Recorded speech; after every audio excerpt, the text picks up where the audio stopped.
how about VDI? Let's talk about VDI. Have you thought about implementing it? I mean, it's the new soup du jour. Microsoft finally has, an actual VDI product. Are you going to market with that? Do you plan on going to market with that? Mark, on the VDI yeah, front. we actually have a really good use case around VDI or Windows Virtual Desktop, in that we had a credit union customer who we'd already moved them to Office 365 a while ago, but we did a business continuity tabletop exercise last fall. The topic they chose to do it on was a pandemic.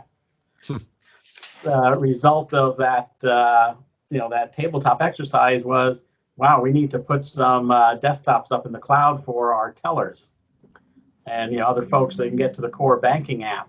And it all got done just about mid-March. I think we turned it on. Wow. So it worked out very well. So we had another customer who they had some custom-written software, and they had some huge issue.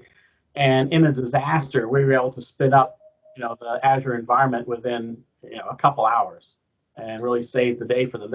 They sent the account manager, a case of wine. So it works really well. But we haven't, we're not selling, and it's not necessarily our customers. We don't have any big plans around it. It's there. We're using it when it's the right solution.